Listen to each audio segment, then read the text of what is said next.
Year by year ఎండలు విపరీతంగా పెరిగిపోతున్నాయి. దీనికి మెయిన్ రీజన్ చెట్లు తక్కువ ఉండడమే. సో ఏ గవర్నమెంట్ అయినా ఎవరైనా సరే చెట్లను ఇంకా పెంచాలి అండ్ లేక్స్ని కాపాడుకోవాలని చూస్తారు. అప్పుడే కదా వానలు పడేది. ఇవన్నీ పాడు చేసి బిల్డింగ్లు కడితే పడతాయా? బొక్క పడతాయి.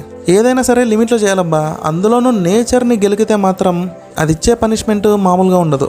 మీకు తెలుసా, ర్యాపిడ్ అర్బనైజేషన్ వల్ల గచ్చిబౌలి లాంటి ఏరియాస్లో 3 to 5 degrees టెంపరేచర్ పెరిగిందనమాట. అంటే సరౌండింగ్ ఏరియాస్తో పోలిస్తే ఇక్కడ ఉన్న టెంపరేచర్ అనేది కొంచెం ఎక్కువ ఉంటుంది.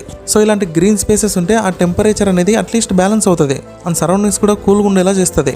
అసలు హైలైట్ ఏందో తెలుసా, 1990 నుంచి 2020 వరకు 44% గ్రీన్ కవర్ అనేది పోయింది హైదరాబాద్లో. సో మీరే ఊహించుకోవచ్చు ఎన్విరాన్మెంట్కి ఏ రేంజ్లో డ్యామేజ్ అయింది అనేది. సో మిగిలిన 56% కూడా కాంక్రీట్తో నింపేసాం అనుకోండి, మన కడుపులోకి పోయేది కూడా కాంక్రీటే. ఓకే ఇక్కడ చూడండి.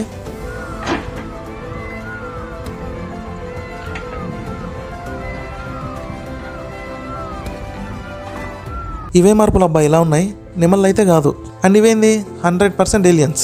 ఎస్, ఏలియన్స్ హైదరాబాద్కి వచ్చేసాయి. సేమ్ జింకల్లాగా ఎగురుతున్నాయి, నెమల్లాగా అరుస్తున్నాయి. అందరికీ వనకం, గుడ్ మార్నింగ్. ఈ రోజు టాపిక్ వచ్చేసి HCU, హైదరాబాద్ సెంట్రల్ యూనివర్సిటీ. మీరు హైదరాబాద్లో గచ్చిబౌలి అనే పేరు వినే ఉంటారు అండ్ అక్కడే కంచె గచ్చిబౌలి ఉంటుంది. ఎగ్జాక్ట్గా చెప్పాలంటే IIIT కాలేజ్ తర్వాత అంతా HCU. ఎప్పుడన్నా చూసారా? భలే ఉంటుంది బా క్యాంపస్ అయితే. లోపల జింకలు, నెమళ్ళు, మనుషులు అందరూ ఉంటారు. ఎవరైనా తెలిసిన వాళ్ళు ఉంటే ఖచ్చితంగా చూడండి అబ్బా, డోంట్ మిస్. ఓకే ఇప్పుడు టాపిక్లోకి వెళ్తే, లంగ్స్ ఆఫ్ ద సిటీ అని పిలుచుకునే HCUని ఎందుకు కూల్చేస్తున్నారు, ఎంత కూలుస్తున్నారు అని ఎవరు కూల్చేస్తున్నారు, ఇలా చేయడం వల్ల బెనిఫిట్స్ ఏంటి, నష్టం ఏంటి అనే దాని గురించి క్లియర్గా మాట్లాడుకుందాం. ఫస్ట్ ప్రాబ్లం ఏంటో తెలుసుకుందాం. మన సీఎం రేవంత్ రెడ్డి HCU క్యాంపస్లో IT పార్క్ కట్టాలని ప్లాన్ చేస్తున్నారు. ఈ క్యాంపస్ ఏరియా వచ్చేసి 2300 acres. దీంట్లో ఒక 200 acresలోనే IT హబ్ ప్లాన్ చేస్తున్నారు. ఇది ముందనుకున్న ప్రపోజల్. కానీ ఇప్పుడు 400 acresని డెవలప్మెంట్ కోసం యూజ్ చేస్తామని చెప్తున్నాడు. యాక్చువల్గా ఈ 400 acres స్టేట్ గవర్నమెంట్దా లేకపోతే సెంట్రల్ గవర్నమెంట్దా అని చెప్పి ఒక ఇష్యూ కూడా జరిగింది. అండ్ 2024 జూలైలో ఈ 400 acres HCUకి సంబంధించింది కాదు అండ్ ఈ ల్యాండ్ మీద కంప్లీట్ రైట్స్ స్టేట్ గవర్నమెంట్కి ఉందని చెప్పి సుప్రీంకోర్టు కూడా తీర్పునిచ్చిందనమాట. సో ఇంకా క్లియరెన్స్ వచ్చాక ప్లాన్ ఇంప్లిమెంట్ చేయడం స్టార్ట్ చేశారు. అండ్ మన సీఎం గారు కూడా ఈ విధంగా అన్నారు, అక్కడ ఎలాంటి జీవరాశులు లేవు, అక్కడ ఉండేదంతా గుంటనక్కలే, వాళ్ళే ఈ డెవలప్మెంట్ని ఆపడానికి ట్రై చేస్తున్నారని అసెంబ్లీలో కూడా చెప్పారు. అండ్ ఇక్కడ గుంటనక్కలని జంతువులు అన్నట్టయితే లేదు, ఎవరినో ఉద్దేశించి అన్నట్టే ఉంది. యాక్చువల్గా HCU నార్మల్ యూనివర్సిటీ అయితే కాదు, ఇది ఒక సెంట్రల్ యూనివర్సిటీ అండ్ దేశంలోనే టాప్ రీసెర్చ్ హబ్స్లో ఒకటి. సో సింపుల్గా వెళ్ళి అలా నరికేసి రావడం అనేది చాలా కష్టం. అంటే స్టూడెంట్స్ చూస్తూ ఊరుకోరు కదా, అందుకే ఒక మాస్టర్ ప్లాన్తో వచ్చారు. ఉగాది, రంజాన్ కాబట్టి మ్యాక్సిమం స్టూడెంట్స్ ఎవరు ఉండరు. సో ఇదే మంచి టైం అని చెప్పి JCBలు వేసుకొని డిస్ట్రక్ట్ చేయడం స్టార్ట్ చేశారు. ఇంకా తర్వాత స్టూడెంట్స్కి తెలిసాక ప్రొటెస్ట్ చేయడం స్టార్ట్ చేశారు. అడ్డుకోవడానికి ట్రై చేశారు, కానీ పోలీసులు మాత్రం ఊరుకోలేదు. వాళ్ళ లాఠీకి పని చెప్పారు. ఆడలేదు మగాలేదు, అమ్మాయిలను అయితే జుట్టు పట్టుకొని మరీ లాక్కెళ్తున్నారు. ఇది ఒక టైప్ ఆఫ్ మిస్బిహేవింగ్ అనే చెప్పొచ్చు.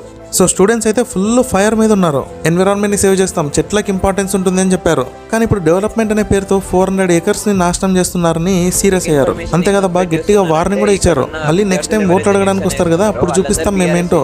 1,00,000 ఓట్లు అయితే కన్ఫర్మ్ గా రానివ్వకుండా చేస్తామని చెప్పారు. ఈ కాంగ్రెస్ పార్టీని అని పెద్ద వాదనలు చేస్తాడు. ఎందుకు ఈరోజు చెప్పిన మాటల మీద నిల్చోట్లేడు? మొత్తం ఒక డిక్టేటర్షిప్. యాక్చువల్గా HCU క్యాంపస్లో 734 plant species, 220 bird species, deers, peacocks and rare species అయిన ఇండియన్ రాక్ పైథాన్స్ కూడా అక్కడ ఉన్నాయి. ఎన్నో ఇయర్స్ నుంచి ఇవన్నీ ఇక్కడ హ్యాపీగా ఉంటున్నాయి. సింపుల్గా అది వాటి ఇల్లు. సడన్గా ఒక రోజు ఎవరో వచ్చి తమ స్వార్థం కోసం, డెవలప్మెంట్ కోసం అని చెప్పి దాన్ని నాశనం చేస్తుంటే అవి ఎలా ఫీల్ అవుతాయి? మూగజీవులు కాబట్టి ఏం చేయలేవు. అందుకే భయపడుతూ పరిగెత్తుతున్నాయి, ఏడుస్తున్నాయి. ఇన్ఫాక్ట్ అవి వేరే దగ్గరికి పారిపోవడానికి ఛాన్స్ కూడా లేదు. ఇన్ని పెట్టుకొని అసలు ఏం లేవని ఎందుకన్నాడో మరి అని ఒక స్టేట్మెంట్ కూడా ఇచ్చాడు. No deer, no tigers, just గుంటనక్కలు మాత్రమే ఉన్నాయని చెప్పాడు. ఈ స్టేట్మెంట్ చూసి కొంతమంది ఈ విధంగా రేవంత్ రెడ్డిని ట్రోల్ చేశారు. No deer, no tigers, at the same time no sense అని చెప్పారనమాట. నెంబర్ 2, IT హబ్ జాబ్స్ కోసమే కడుతున్నానని చెప్పాడు. మీరు నన్ను గెలిపించారు, సో మీకు ఉద్యోగాలు ఇచ్చి మీకు మంచి చేయాలి కదా అనే పాయింట్ మీద రేవంత్ రెడ్డి ఉన్నారు. సరే ఓకే, ఇది చాలా మంచి పనే. కానీ IT హబ్ కోసం ఎన్విరాన్మెంట్ని నాశనం చేయడం అనేది ఎంతవరకు కరెక్ట్? అసలు HCU అనేది గ్రీన్ ఓయాసిస్, చెరువులు, అడవులు, వైల్డ్ లైఫ్ ఇవన్నీ ఉన్నాయి. అండ్ మెయిన్గా హైదరాబాద్లోని పొల్యూషన్తో ఊపిరి పీల్చుకోవడం చాలా కష్టం. అండ్ ఇప్పుడేమో ఎంతో అరుదుగా ఉన్న ఇలాంటి గ్రీన్ స్పేసెస్ని కూడా నాశనం చేస్తున్నారు. చాలా తక్కువ ఉన్నాయి, ప్రతి చోట లేవు. చెప్పాలంటే గచ్చిబౌలి, హైటెక్ సిటీలో IT హబ్లు చాలానే ఉన్నాయి. మరి అక్కడే ఇంకో IT హబ్ ఎందుకు? వేరే దగ్గర పెట్టుకోవచ్చు కదా. అట్ ద సేమ్ టైం అదొక వెల్ డెవలప్డ్ ఏరియా. హోటల్స్, చిన్న షాప్స్, అక్కడున్న IT కంపెనీస్ని చూసి ఎప్పుడో స్టార్ట్ చేశారు. సో ఇదే ప్లేస్లో కడితే IT హబ్ వాళ్ళకి, ఎంప్లాయీస్కి లాభం ఉంటుంది. సో ఇక్కడ కాకుండా ఐటీ హబ్ని వేరే ప్లేస్లో కట్టారనుకోండి, సరౌండింగ్స్లో చిన్న హోటల్స్, షాప్స్, పీజీస్ ఇంకా చాలా పడతాయి అండ్ మంచి బిజినెస్ కూడా ఉంటుంది. సో ఈ విధంగా ప్లాన్ చేసుకుంటే బాగుంటుంది. అంతేగాని ఎన్విరాన్మెంట్ని నాశనం చేసి ఐటీ హబ్ కడుతున్నారంటే అది డెవలప్మెంట్ కాదబ్బా, ఒక టైప్ ఆఫ్ డిస్ట్రక్షనే. నెంబర్ 3, అసలు రేవంత్ రెడ్డి జంతువులు లేవని ఎలా అన్నారు? హెచ్సియులో జింకలు, పక్షులు, నెమళ్ళు అన్నీ ఉన్నాయి అండ్ స్టూడెంట్స్ కూడా ఎక్స్లో ఫోటోలు పోస్ట్ చేసి ఈ విధంగా అంటున్నారు, రేవంత్ రెడ్డి గారు మాతో ఒకసారి సఫారీకి రండి, అన్నీ చూపిస్తాం. అండ్ ఇంకోటి, అది ఖాళీ ల్యాండ్ వేస్ట్గా పడింది అంటున్నారు. కానీ మీకు తెలుసో తెలియదో అది రీసెర్చ్ కోసం ఎప్పటి నుంచో యూస్ చేస్తున్నారని చెప్తున్నారు అనమాట స్టూడెంట్స్ అయితే. అండ్ ఐటీ హబ్ పడితే వేల జాబ్స్ వస్తున్నాయని చెప్తున్నారు. ఓకే, బాగానే ఉంది, మేము కట్టద్దు అని చెప్పట్లేదు, కానీ అదే ఏరియాలో ఎందుకు? ఆల్రెడీ చాలా ఉన్నాయి కదా ఐటీ హబ్స్ అక్కడ. కానీ మాకు పెద్ద డౌటే కొడుతుంది, హెచ్సియు అనేది prime real estate, land value అయితే చాలా ఎక్కువ ఉంటుంది అండ్ పర్మిషన్ ఇస్తే కొన్ని కోట్ల రూపాయల్లో కమిషన్ వస్తుందని చెప్తున్నారు. సో ఇది ఒక పెద్ద డీల్ లాగా ఉందని పబ్లిక్లో అయితే టాక్. అండ్ ఇంకోటి కూడా అనుకుంటున్నారు, ఒక పెద్ద ఐటీ కంపెనీతో డీల్ జరిగిందంట, ఆ కంపెనీ ఆయనకి కొన్ని కోట్లు ఇచ్చిందంట.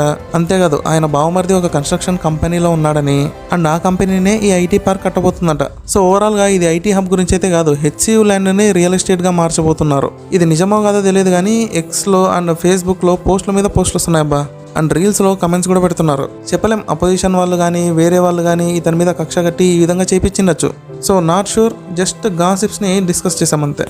నార్మల్గా ఇక్కడ ముందు చెప్పుకున్నట్టే డిఫరెంట్ స్పీషీస్ ఆఫ్ ప్లాంట్స్, చెరువులు అండ్ వైల్డ్ లైఫ్ ఉంది అండ్ చెట్లు కూడా చాలా అంటే చాలా ఎక్కువ ఉంటాయి. ప్రస్తుతం అయితే ఈ విషయంలో తెలంగాణ గవర్నమెంట్ లీగల్గానే వెళ్తుంది, అయినా కూడా ప్రాబ్లమ్స్ ఫేస్ చేయాల్సి వచ్చింది. ఎందుకంటే ఇది హైదరాబాద్కి ఒక గ్రీన్ లంగ్, కానీ గవర్నమెంట్ ఏమో దీనికి ఖాళీ ల్యాండ్ వేస్ట్గా పడింది అని చెప్పారు. జింకలు, పైతాన్లు, 220 రకాల పక్షులు అండ్ 455 రకాల మొక్కలు ఉన్నాయి. సో ఇలాంటి ప్లేస్లో ఒక పెద్ద ఐటీ హబ్ కట్టడం అనేది వైల్డ్ లైఫ్ ప్రొటెక్షన్ యాక్ట్ని వైలేట్ చేయడమే అనేది చెప్తున్నారు. సో ఎన్విరాన్మెంటల్ క్లియరెన్స్ లేకుండా గవర్నమెంట్ బుల్డోజర్లను పంపింది, ఇది కంప్లీట్గా ఇల్లీగల్ అని చెప్పి సోషల్ యాక్టివిస్ట్స్ అంటున్నారు. సో లీగల్గా గవర్నమెంట్కి ఈ 400 ఎకరాల్లో ఐటీ హబ్ కట్టే రైట్ ఉన్నా కూడా ఎన్విరాన్మెంటల్ క్లియరెన్స్ లేకపోవడం, forest tax violations and court order వల్ల ఇప్పుడు పర్మిషన్ పూర్తిగా లేదని చెప్పొచ్చు. ఇవన్నీ పక్కన పెడితే ఈ డిస్ట్రక్షన్ ఆపడానికి ప్రతి ఒక్కరు ముందుకొచ్చారు. ఇది జస్ట్ హెచ్సియు సమస్య కాదు, మనందరిది. సో ప్రతి ఒక్కరు కూడా మన నేచర్ని కాపాడుకోవాలని చెప్పి ముందుకొస్తున్నారు. అండ్ మీరు గమనించినట్టయితే వాట్సాప్లో, ఇన్స్టాగ్రామ్లో స్టేటస్లు, స్టోరీలు విపరీతంగా పెట్టేస్తున్నారు. అండ్ తెలంగాణ హైకోర్టు కూడా రియాక్ట్ అయ్యి ఎక్కడి పనులు అక్కడ ఆపేసింది. అంటే బాబురావు అనే రిటైర్డ్ సైంటిస్ట్, స్టూడెంట్స్ ఇంకా వటా ఫౌండేషన్ వాళ్ళు కేసులు పెట్టారనమాట. అండ్ కోర్టు కూడా ఈ విధంగా చెప్పింది, మీరు ఫారెస్ట్ కన్జర్వేషన్ యాక్ట్ని వైలేట్ చేశారు, సో ఇంకా ప్రాపర్ ప్రూఫ్స్ కావాలని చెప్పి హైకోర్టు అయితే ఆర్డర్ ఇచ్చిందన్నమాట తెలంగాణ గవర్నమెంట్కి. అండ్ నెక్స్ట్ హియరింగ్ వచ్చేసి April 7th ఉంటుంది. సో ఇదండి మ్యాటర్. అయితే నేనైతే జస్ట్ బ్రీఫ్గా కవర్ చేశాను మ్యాటర్ని. యాక్చువల్గా ఇంకా డెప్త్కి వెళ్ళొచ్చు, ఎందుకంటే కొన్ని ట్విట్టర్ పోస్టులు ఇంకా దారుణంగా ఉన్నాయబ్బా. అదే ముందు చెప్పుకున్నాం కదా, రేవంత్ రెడ్డి ఇవన్నీ కావాలని చేస్తున్నాడు, డబ్బు కోసం చేస్తున్నాడు అని. ఇంకా ఏవేవో ఉన్నాయి కానీ అవంత అవసరం లేదు. ప్రెజెంట్ అయితే ఆ ల్యాండ్ని నాశనం చేయకుంటే చాలు. సో దీనికోసం ప్రతి ఒక్కరు గట్టిగానే పోరాడుతున్నారు అండ్ జడ్జిమెంట్ కూడా న్యాయం వైపే ఉంటుందని కోరుకుంటున్నా. ఇక్కడ ఏంటంటే రెండు మంచి పనులే, మనం ఎన్విరాన్మెంట్ కోసం పోరాడటం మంచి పని అండ్ జాబ్స్ కోసం ఐటీ హబ్ కట్టడం కూడా మంచి పనే. కానీ ఆ కట్టే ప్లేసే కొంచెం రాంగ్. నాకు తెలిసి వేరే ఎక్కడ కట్టినా కూడా అబ్జెక్ట్ చేసేవాళ్ళు కాదు. సో జస్ట్ ప్లేస్ని మారిస్తే మ్యాక్సిమం ప్రాబ్లం అయితే సాల్వ్ అయిపోతుంది. సో మీరు కూడా విన్నారు కదా, మీ ఒపీనియన్ ఏంటి? దీనిలో మీ సపోర్ట్ ఎవరికి, నేచర్కా లేదా గవర్నమెంట్కా? కమెంట్ చేయండి. అండ్ వీడియో నచ్చితే ఖచ్చితంగా లైక్ చేయండి, సబ్స్క్రైబ్ కూడా చేయండి. Thank you, bye, have a nice day.